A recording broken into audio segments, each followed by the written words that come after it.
Nous construisîmes il y a quelques années un lieu de culte, et nous désirions fort y enseigner l'amour de Dieu. Si nos paroles n'y suffisent pas, employons le feu, pensâmes-nous. Et au-dessus de la chaire, nous traçâmes en lettres de flamme cette inscription. Dieu est amour. Un soir, un passant, en jetant un regard distrait à travers la porte ouverte, vit tout au fond de la salle briller cette glorieuse parole. C'était un enfant prodigue. En continuant son chemin, il se disait « Dieu est amour ?» Non, pas pour moi, il ne m'aime pas, car je suis un misérable. Il essaya de se débarrasser de ces 3 mots importuns, mais il les voyait toujours flamboyer devant lui. Il continua sa route, puis se retourna, revint en arrière et entra dans la réunion. Il n'entendit pas le discours, mais ce texte, en traits de feu, s'était gravé dans son cœur et s'en fut assez. Peu importe ce que disent les prédicateurs, si seulement la parole de Dieu s'ouvre un chemin jusqu'à la conscience des pécheurs. Il resta après la réunion, et je le trouvai assis là, pleurant comme un enfant. Tandis que je lui ouvrais les Écritures en lui disant comment Dieu l'avait toujours aimé, quoiqu'il se fût égaré si loin, et comment il s'apprêtait à le recevoir et à lui pardonner, la lumière de l'Évangile lui apparut soudain, et il s'en alla plein de joie. Il n'y a rien en ce monde que l'on estime davantage que l'amour. Le plus malheureux des hommes serait celui qui ne serait aimé de personne. Bien des suicides n'ont pas d'autre cause. Le malheureux se voit isolé, dédaigné, sans amis.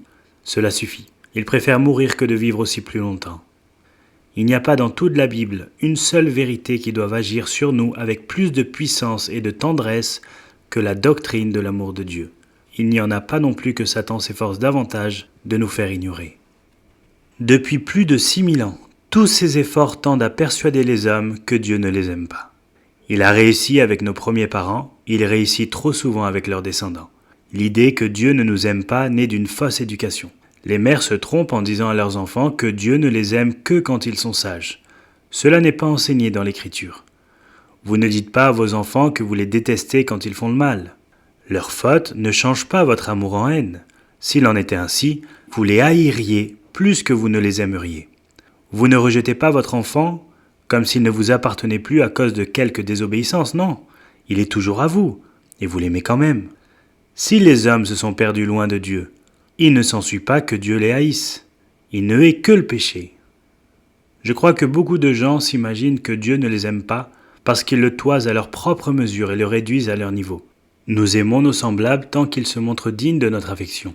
Sinon, nous les mettons de côté. Il n'en est pas de même pour Dieu. Il y a un abîme entre l'amour humain et l'amour divin. Dans l'Épître aux Éphésiens, chapitre 3, verset 18, il est parlé de la largeur, de la longueur, de la profondeur et de la hauteur de l'amour de Dieu. Beaucoup s'imaginent connaître quelque chose de cet amour, mais dans plusieurs siècles d'ici, nous confesserons que nous sommes encore bien ignorants sur ce sujet. Christophe Colomb découvrit l'Amérique, mais que savait-il de ses lacs, de ses grands fleuves, de ses immenses forêts, de la vallée du Mississippi ? Il mourut sans savoir grand-chose de ce monde qu'il avait découvert. Ainsi, beaucoup, parmi nous, ont découvert quelque chose de l'amour de Dieu, mais sa hauteur, sa longueur, sa largeur leur sont encore inconnus. Cet amour est un océan immense. Il faut s'y plonger tout entier pour en avoir même une faible idée.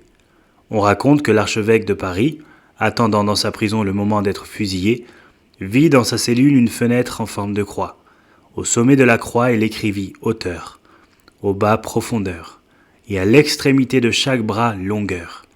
Si nous voulons connaître l'amour de Dieu, c'est au calvaire qu'il nous faut aller. Peut-on contempler ce spectacle et dire encore que Dieu ne nous aime pas ? Cette croix est la plus éloquente proclamation de l'amour divin. On n'a jamais vu un amour plus grand que celui qui nous parle de là. Pourquoi Dieu a-t-il donné Jésus-Christ ? Pourquoi Jésus est-il mort volontairement si ce n'est par amour ? Personne n'a un plus grand amour que de donner sa vie pour ses amis. Christ a donné la sienne pour ses ennemis. Christ a donné sa vie pour ses meurtriers. Il l'a donné pour ceux qui le haïssaient. Ce qui descend de la croix, ce qui rayonne du calvaire, c'est son amour. Que dit-il quand il se moquait de lui, quand il l'insultait ? « Père, pardonne-leur car ils ne savent pas ce qu'ils font. » Voilà l'amour. En étudiant la Bible, vous découvrirez que l'amour de Dieu est invariable. Beaucoup vous ont aimé, qui peut-être se sont refroidis à votre égard et vous ont même oublié. Qui sait ? Leur amour est peut-être devenu de la haine. Il n'en est pas de même avec Dieu. Il nous est dit de Jésus, au moment où il se préparait à quitter ses disciples et à monter sur le calvaire, que, comme il avait aimé les siens qui étaient dans le monde, il les aima jusqu'à la fin. Il savait que l'un de ses disciples le trahirait. Pourtant, jusqu'à la fin, il aima Judas. Il savait qu'un autre de ses disciples le renierait et jurerait de ne pas le connaître. Et pourtant, il aima Pierre. Ce fut l'amour de Christ pour Pierre qui brisa le cœur de celui-ci et le ramena repentant aux pieds de son maître. Pendant 3 ans, Jésus avait vécu avec ses disciples essayant de leur enseigner son amour, non seulement par ses paroles mais par ses œuvres. La nuit où il fut trahi, il prit un bassin, se ceignit d'un linge et fit la fonction d'un esclave en lavant leurs pieds. Il voulait les convaincre de son immuable amour. Le passage de l'Écriture que je lis le plus souvent est le 14e chapitre de Saint Jean. Il n'en est point qui me soit plus précieux. Je ne m'en lasse jamais. Écoutez ce que dit le Seigneur et comme il répand, pour ainsi dire, les trésors de son cœur devant ses disciples. En ce jour-là, vous saurez que je suis en mon Père, et vous en moi, et moi en vous. Celui qui a mes commandements et qui les garde, c'est celui-là qui m'aime. Et celui qui m'aime sera aimé de mon Père. Jean chapitre 14, versets 20 à 21. Représentez-vous cela ? Le grand Dieu qui créa le ciel et la terre vous aime, et il m'aime aussi. Si quelqu'un m'aime, il gardera mes paroles, et mon Père l'aimera. Et nous viendrons à lui, et nous ferons notre demeure chez lui. Plût à Dieu que nos pauvres esprits puissent saisir cette grande vérité. Le Père et le Fils nous aiment tant que de consentir à demeurer avec nous, non pour 1 heure, ni pour un jour, mais pour toujours. Il y a un autre passage plus étonnant encore, c'est dans Jean chapitre 17, verset 23. « Moi en eux et toi en moi, afin qu'ils soient parfaits dans l'unité, et que le monde connaisse que tu m'as envoyé, et que tu les as aimés, comme tu m'as aimé. » J'estime que c'est ici l'une des déclarations les plus remarquables qui soit jamais tombée des lèvres du Sauveur. Il n'y avait aucun motif qui pût empêcher le Père de l'aimer. Il fut obéissant jusqu'à la mort. Il ne transgressa jamais les lois divines et ne s'écarta pas d'une ligne du sentier de la sainteté. Mais dans notre conduite, quelle différence! Pourtant, malgré nos révoltes, notre folie, il déclare que si nous nous confions en Christ, le Père nous aime comme il aime le Fils. Merveilleux amour, amour sublime. Que Dieu puisse nous aimer autant que son Fils. Cela paraît trop beau pour être vrai. C'est pourtant ce qu'enseigne Jésus-Christ. Il est difficile de convaincre un pécheur de cet amour de Dieu pour lui. Il ne sait pas faire la distinction entre le péché et le pécheur. Le premier, Dieu le déteste, mais le second, Dieu l'aime. Il déteste le péché parce que c'est là notre grand adversaire qui gâte et détruit notre vie.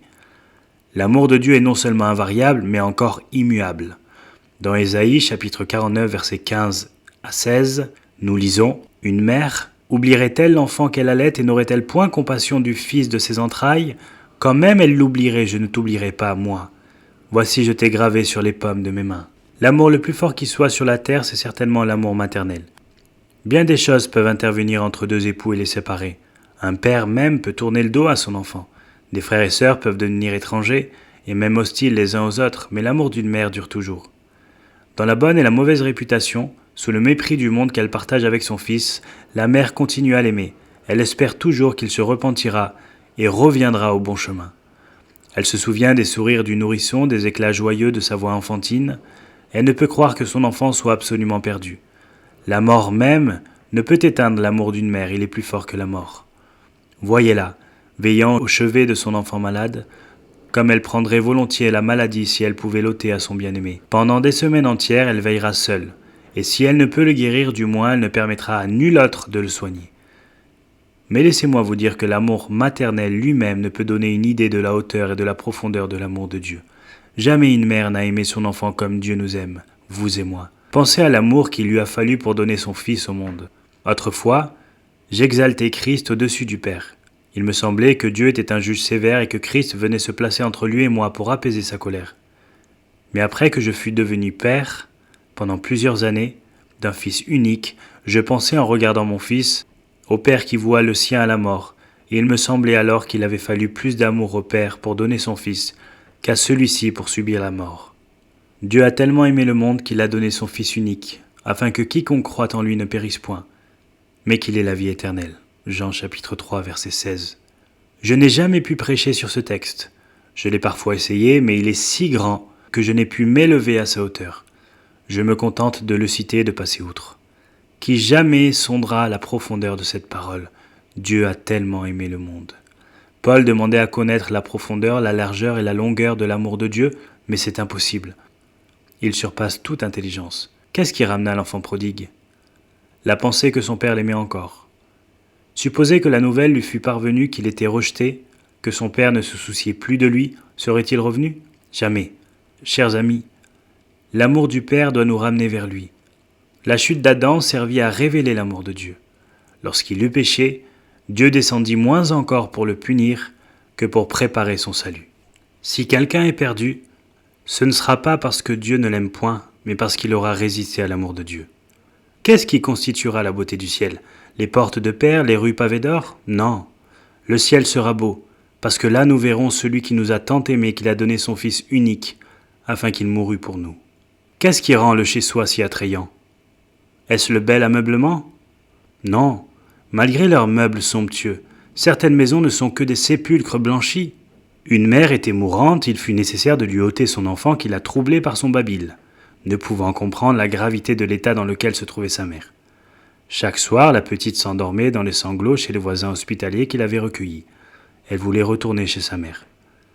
Mais la mère devint plus malade, elle mourut enfin, et on ne permit plus à l'enfant de la contempler une dernière fois, couchée dans sa bière.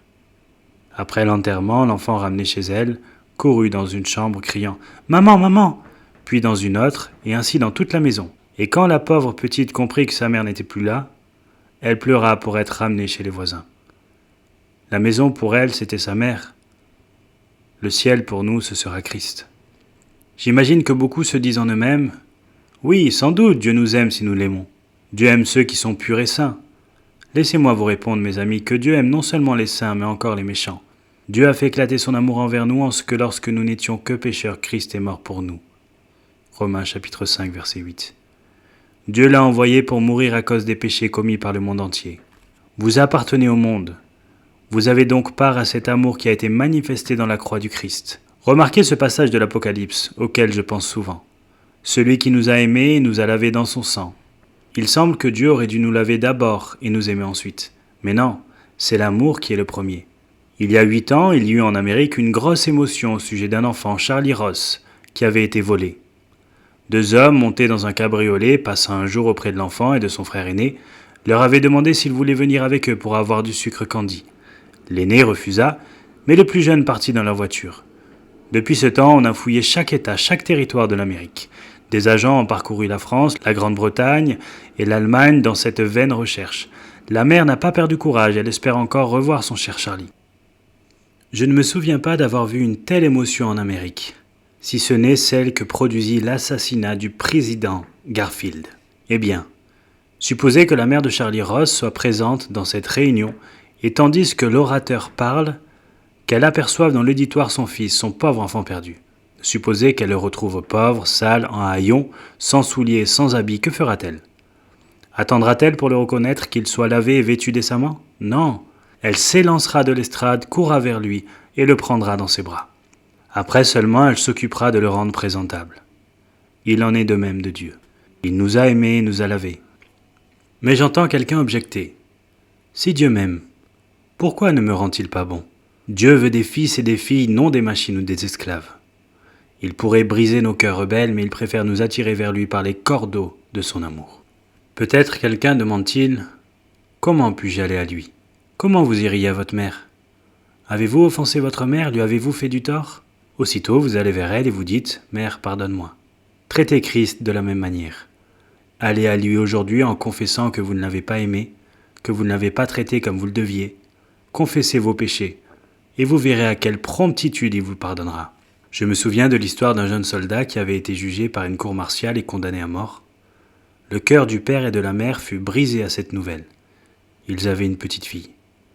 Elle connaissait Abraham Lincoln de nom et de réputation, et elle se dit « Si Lincoln, président de la République des États-Unis, savait combien mon père et ma mère aiment leur fils, il ne laisserait pas fusiller mon frère. » Elle supplia son père d'aller à Washington pour tâcher d'obtenir la grâce du condamné. Mais le père dit « Ce n'est pas la peine. La loi doit suivre son cours. On a déjà refusé plusieurs grâces et le président a déclaré qu'il n'interviendrait plus, que les sentences des cours martiales seraient désormais exécutées. Le père et la mère ne croyaient pas que leur fils pût être gracié. Mais la petite fille ne perdit pas l'espoir. Elle prit le train qui la conduisit du Vermont à Washington. Quand elle arriva à la Maison-Blanche, Les soldats voulurent l'empêcher de passer, mais elle raconta la lamentable histoire et on lui ouvrit le passage. Le secrétaire particulier du président Lincoln refusa de l'introduire auprès de celui-ci, mais la petite commença son récit et le cœur du secrétaire fut touché. Il l'introduisit devant le président.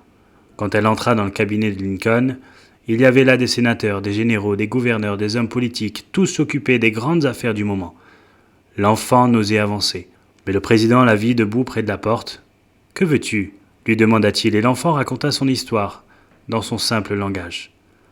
Il était père et des larmes coulèrent bientôt sur les joues du grand Lincoln. Il écrivit un télégramme pour faire venir à Washington le jeune condamné. Quand il fut arrivé, le président le gracia, lui donna 30 jours de congé et l'envoya chez lui avec la petite fille pour réjouir le cœur du père et de la mère.